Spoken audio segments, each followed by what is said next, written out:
Hola, mi nombre es Stacy Michelle Quiroz Gómez. Mi matrícula es 64.251 Aula A y en este video voy a hablar sobre las conclusiones que me dejó la materia de informática de los bloques 1, 2 y 3.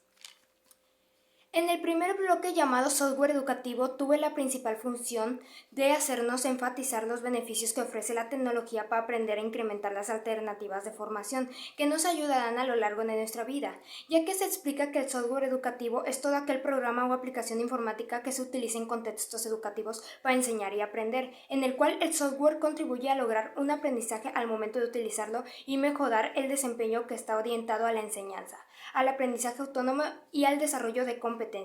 Su propósito es facilitar y enriquecer el proceso de aprendizaje. En la era digital, las tecnologías de información TIC aplican también para generar conocimiento y desarrollar competencias, pero al momento de analizar al software que es incorporado en actividades de aprendizaje con criterios y acciones, se convierte en una herramienta para el aprendizaje, en los cuales algunos ejemplos son herramientas de productividad que son el procesador de texto, la hoja de cálculo, editor de presentaciones electrónicas, etc. Otros ejemplos son los diccionarios en línea, enciclopedias, audiovisuales digitales,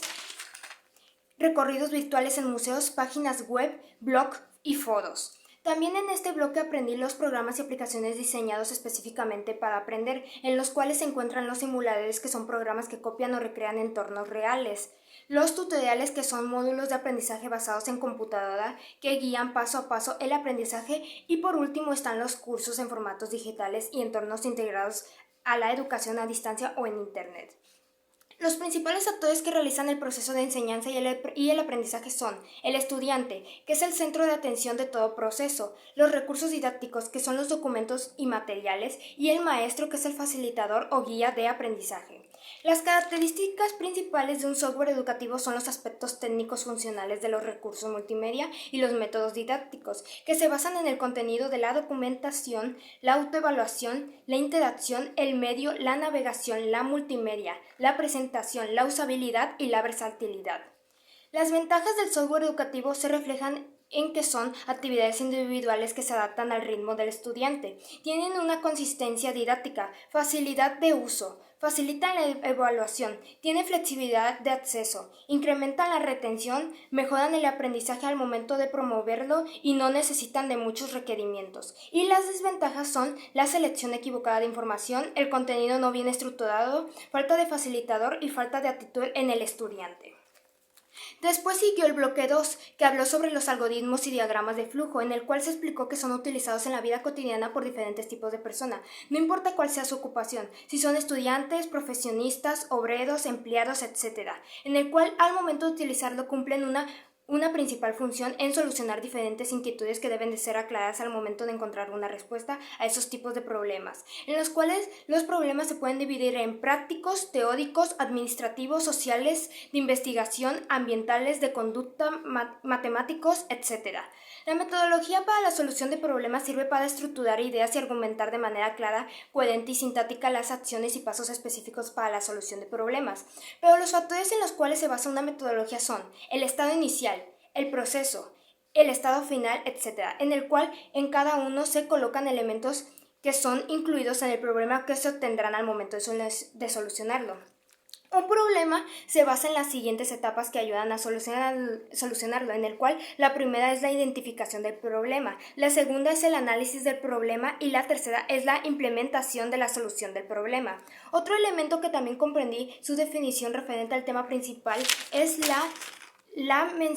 el mencionado en el título, es la definición del algoritmo, en el cual se explica que es un conjunto de pasos, instrucciones o acciones que se deben de seguir y ejecutar de manera ordenada para alcanzar un fin deseado. Los algoritmos se clasifican en cualitativos, que son aquellos en los que intervienen cálculos numéricos, y los cuantitativos, que son aquellos en los que sí intervienen cálculos numéricos. Algunas de las características de los algoritmos son la finitud, la definibilidad, la entrada y la salida, la efectividad de los datos que sean colocados, etc.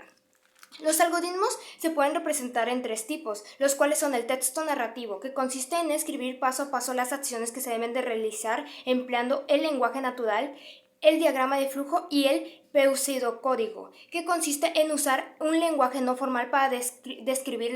la secuencia de las acciones que se deben de ejecutar. Otro elemento que también comprendí fue el diagrama de flujo, en el cual se explica qué es la representación gráfica de los pasos o instrucciones que se deben de realizar para obtener la solución de un problema, que es la representación de los algoritmos. Las principales características que son utilizadas para describir acciones se construyen mediante una serie de símbolos. Los símbolos se conectan por flechas, tienen un inicio y un fin, se escriben o dibujan de arriba hacia abajo y las líneas no se deben de cruzar. Las ventajas que se visualizan en un diagrama de flujo son la solución, se visualiza con facilidad, los símbolos permiten identificar el problema para mejorar la solución, son una excelente herramienta para describir procesos y ayudan a clasificar ideas. Los símbolos básicos que se deben observar en un diagrama de flujo son inicio, fin, entrada y salida, proceso, decisión y dirección de flujo. Después siguió el bloque 3, llamado Herramientas avanzadas del software de aplicación, en el cual su estructura está compuesta por procesadores de texto en combinación de correspondencia, que están clasificados en documento principal, archivo, origen de datos, documentos combinados, etc. Un procesador de texto contiene un archivo de origen de datos que sirve para definir la fila del encabezado, escribir los nombres de los campos necesarios que se solicitan y escribir los registros de manera directa. La evaluación de las páginas web y blogs son procesadores de textos creados por Word, ya que las páginas web son documentos digitales en formato HTML y los blogs son